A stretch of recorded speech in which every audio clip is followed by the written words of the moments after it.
Hello दोस्तों, स्वागत है आपका आज से फिर से एक नए कहानी के साथ। आज की कहानी का नाम है दहेज प्रथा। एक सुंदर सी कन्या अनामिका कॉलेज में अपना ग्रेजुएशन पूरा करती है। तभी उसका मुलाकात एक लड़के राहुल से होती है। राहुल भी बहुत स्मार्ट और माता पिता का आज्ञाकारी बेटा था।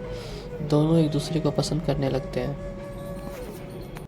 दोनों का ग्रेजुएशन पूरा होता है। राहुल अपने शहर में जॉब करने लगता है और लड़की भी एक अच्छी जॉब कर रही है। दोनों ने निर्णय लिया कि अब माता पिता से शादी की बात करने का वक्त आ गया है। लेकिन परेशानी यह है कि दोनों की कास्ट अलग अलग है। अनामिका ब्राह्मण है और राहुल राजपूत।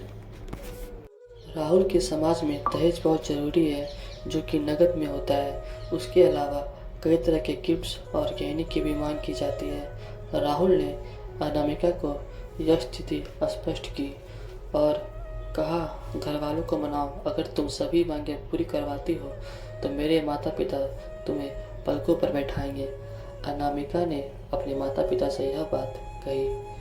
अनामिका के माता पिता को यह बात पसंद नहीं थी, पर अनामिका की जिद थी कि अगर मुझे दहेज दोगे तो मेरी इज्जत बढ़ेगी। अनामिका के माता पिता सक्षम भी थे, बिना मांगे भी अनामिका को बहुत कुछ दे सकते थे, पर उन्हें इस तरह दहेज की मांग करने वाले लोग पसंद नहीं आ रहे थे। लेकिन माता पिता अनामिका की खुशी चाहते थे। उन्हें यह डर था कि कहीं उनकी बेटी ये ना सोचे कि वे अपनी बेटी को कुछ देना नहीं चाहते, इसलिए उन्होंने सभी शर्तें मानी। शादी में राहुल को कार, फ्लैट, फर्नीचर के साथ 50 लाख नकद दिए गए थे। साथ ही अनामिका को गहने भी दिए गए थे और सभी रिश्तेदार को गिफ्ट और कपड़े भी दिए। शादी बहुत धूमधाम से की गई, कोई कमी नहीं छोड़ी गई। अनामिका को मन ही मन यह गुमान था कि कास्ट अलग होने के बावजूद माता पिता ने उसकी शादी ससुराल के हिसाब से की है। अनामिका को विश्वास था कि उसे बेटी बनाकर रखा जाएगा, उसे वही प्यार दिया जाएगा जो उसके माता पिता ने दिया, क्योंकि उसने अपने ससुराल का मान रखा है। अनामिका ने अपने घर से ससुराल बिता ली। ब्राह्मण कन्या राजपूत घर की बहू बनी। ससुराल में बहुत ज़्यादा पर्दा प्रथा थी। बहू को मनचाहा खाने तक की स्वतंत्रता नहीं थी। कितनी भी भूख क्यों ना हो, घर की बहू सबके खाने के बाद ही खाएगी। यहाँ तक कि उसके घर के पुरुषों के सामने बैठने तक की इजाज़त नहीं थी।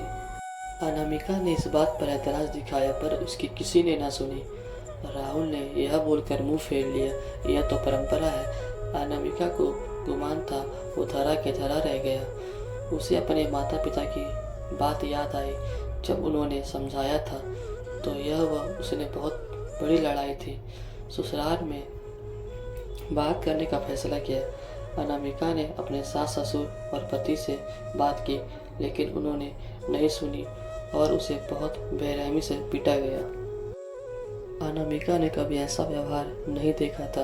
उसे जिस लाए हुए दहेज पर घमंड था वह चूर चूर हो गया था।